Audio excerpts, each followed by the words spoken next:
To sustain so many whales, Sri Lanka's coast must remain fertile and productive.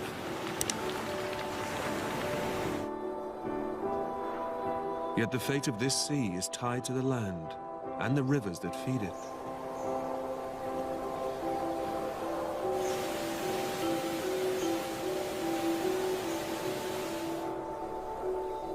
Sri Lanka's forests are shrinking fast. Its wild herds are squeezed into an ever smaller share of the island.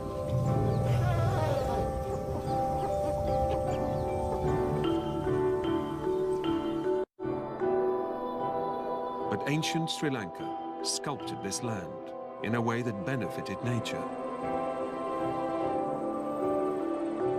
Can modern Sri Lanka learn to do the same?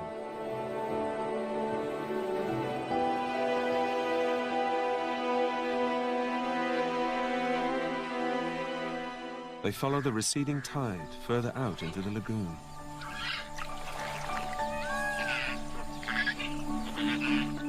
The water must be just the right depth.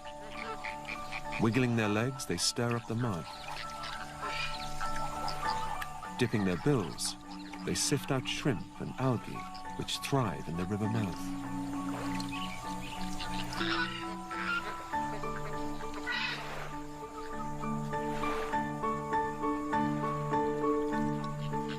Males squabble and jostle for position in the group. They can grow large on this rich soup, with the biggest males reaching nearly 1.5 meters in height.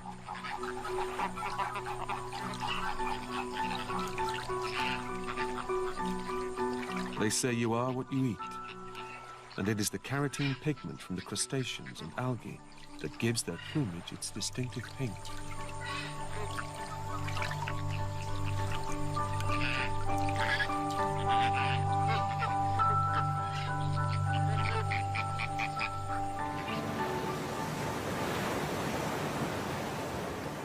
Minerals and organic matter from hundreds of rivers and streams nourish coastal communities. Sri Lanka's high rates of freshwater discharge causes a riot at sea.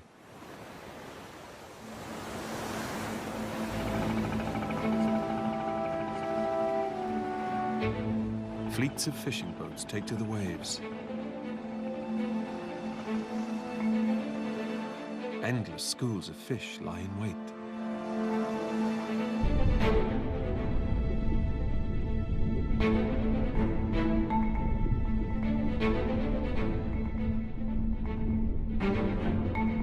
Hunters arrive. Tuna. The schools dart out of the way of the predators. Thousands of shimmering bodies try to confuse the hunters. The schools pulse in one coordinated movement.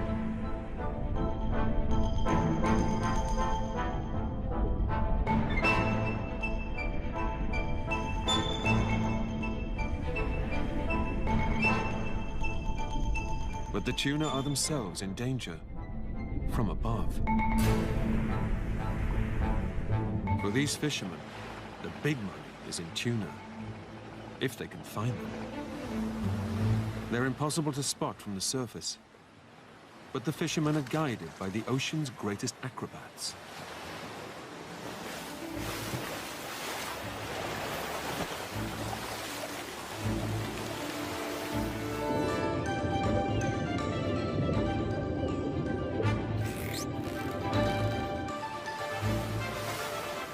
Spinner dolphin are often found swimming alongside schools of tuna.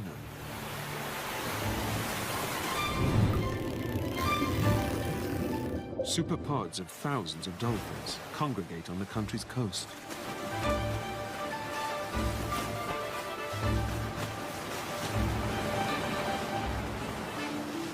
Young calves cling to their mother's sides.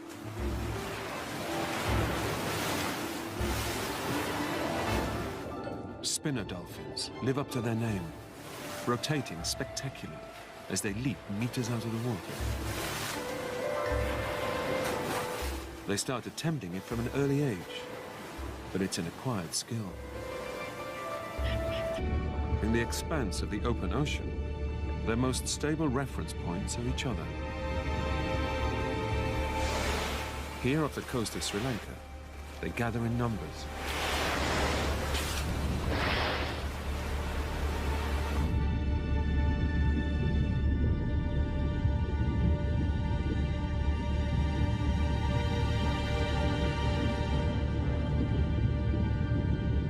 Superpods, some of the largest seen anywhere in the oceans.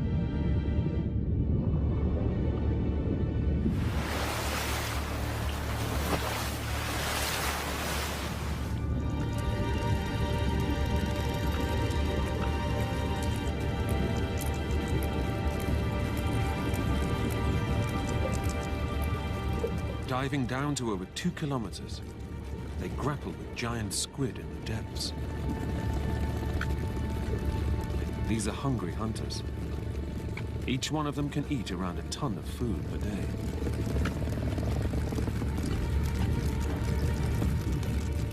It's thought that they can stun their prey by producing some of the loudest sounds of any living creature.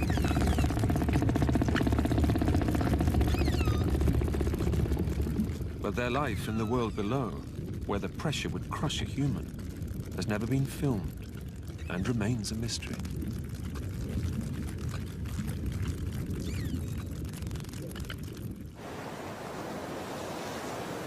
Somehow, the rich waters of Sri Lanka can satisfy the appetites of so many visiting giants.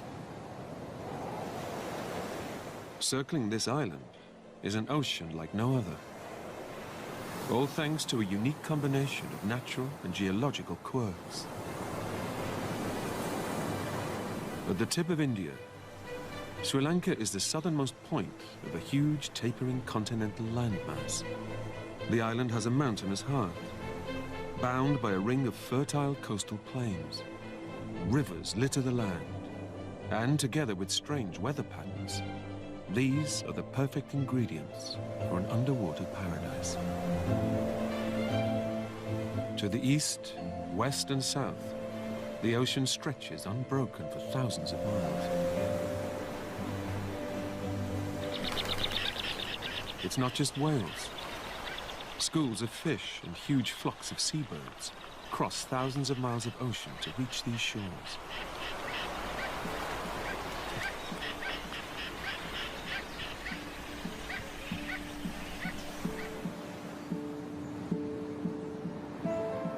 For some drifters, Sri Lanka is the first sight of land for years, possibly decades.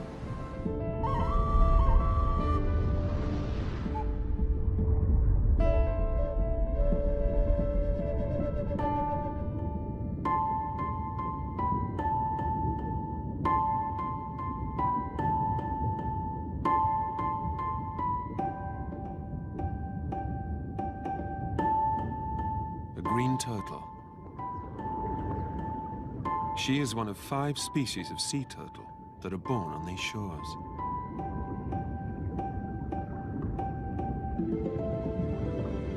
The moment she's waited 20 years for is near.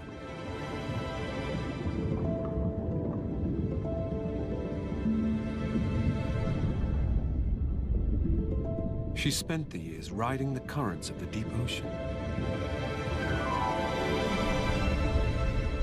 Now she must gain strength. So she's returned to the sun-drenched shallows, more fruitful than the open water. Grazing on seagrass and weeds, whipped up by the waves.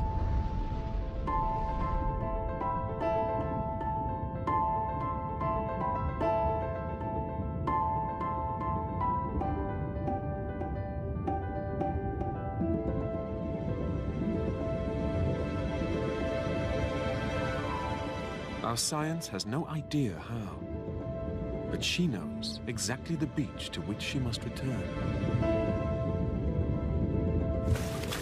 The beach she was born on.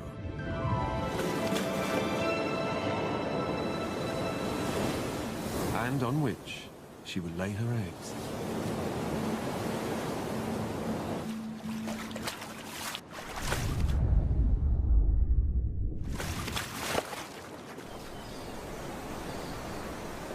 The secret to Sri Lanka's fertile waters actually lies 100 miles away. It's a story that begins on the highest peaks.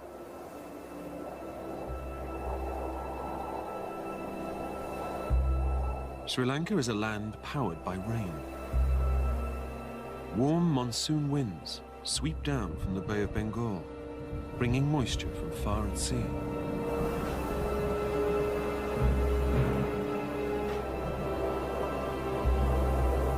As they hit the central highlands, they rise, they cool, and the northeast monsoon begins.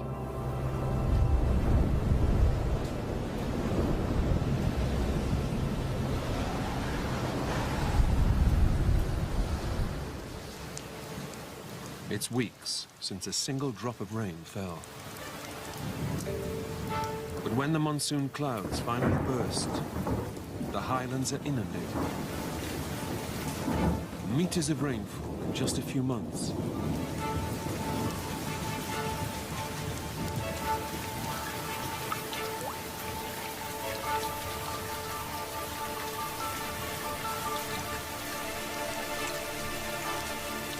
Giving birth to 105 major rivers, a staggering number considering the island's small size. It's these rivers that are key to the rich seas surrounding Sri Lanka.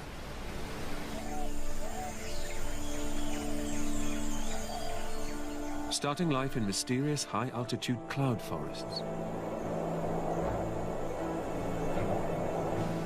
Leaves and debris are washed down the mountains. They work their way through impenetrable jungles.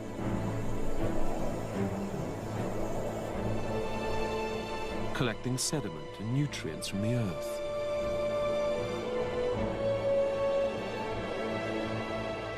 En route, they water vast plantations of green gold, famous Ceylon tea.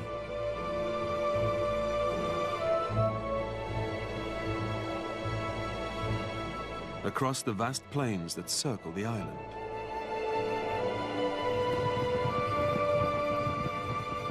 Where great wild herds are sustained by the life-giving water. And in turn, they add their waste to the rich mix of nutrients.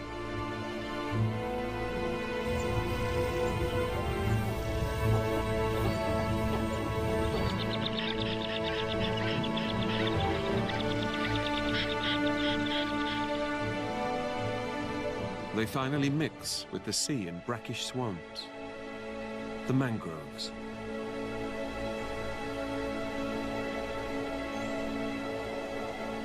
A transitional no man's land between the sea and the coast.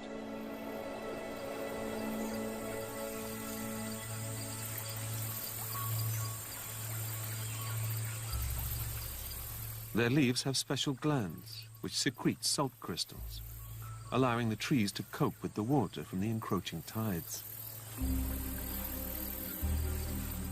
Rising out of the waterlogged swamp floor, roots reach from the earth like dead men's fingers.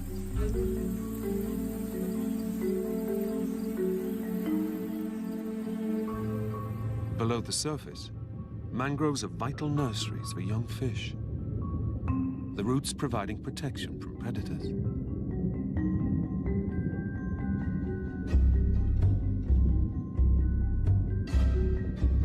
But with so much competition, one mangrove specialist has developed an extraordinary way of getting a bite to eat.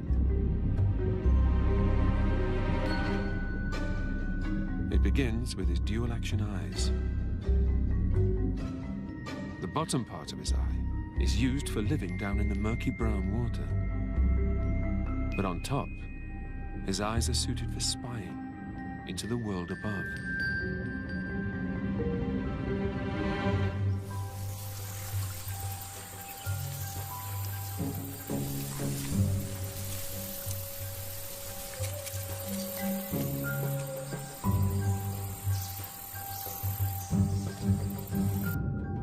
He presses his tongue down against a groove at the bottom of his mouth, forming a gun barrel.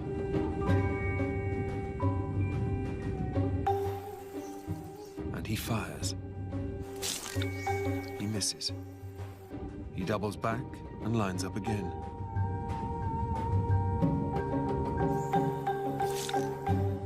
For a young archerfish, it can take a few attempts to get his prey. He has to learn to judge distortions and reflections in the water.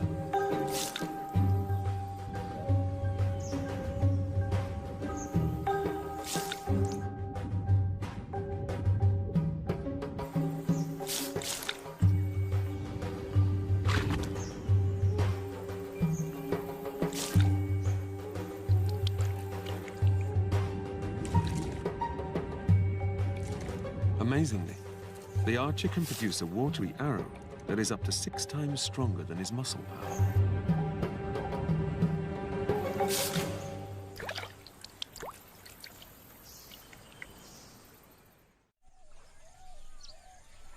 Dawn, on the edges of the mangroves. The island's most ostentatious seasonal visitor has arrived.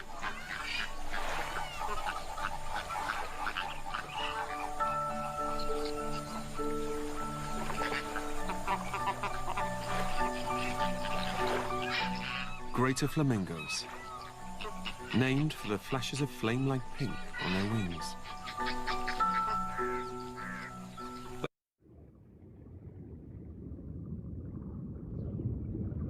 A weary ocean traveler returns to the shores of an island paradise.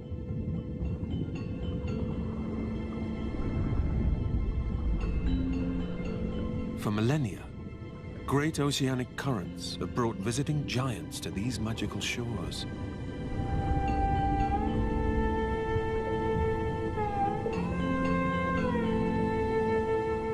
An island where deep-sea leviathans roam close to land.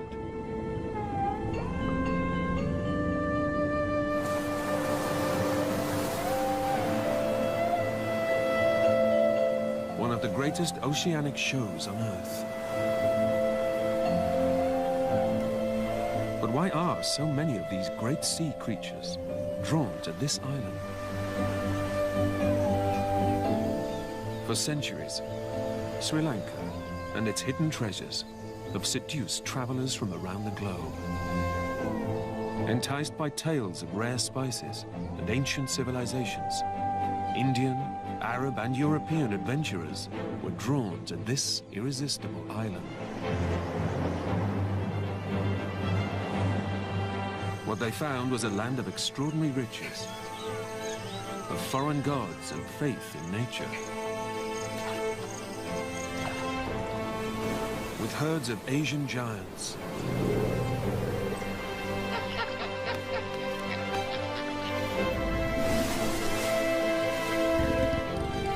and creatures found nowhere else on Earth.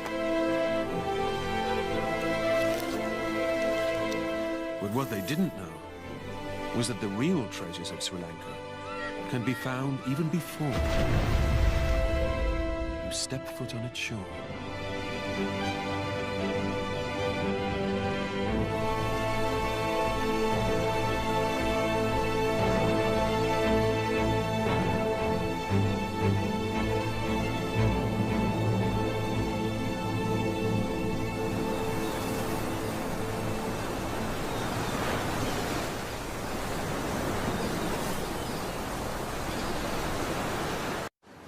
In the Indian Ocean, the island of Sri Lanka stands as a crossroads for all kinds of migrating marine life. Just off the coast is one of the world's biggest gatherings of the largest predator alive.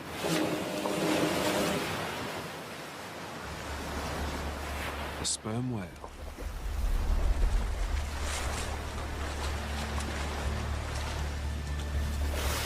Nomads of the sea, they're almost continuously on the move. Prospectors returning from a world where the sun's rays cannot penetrate.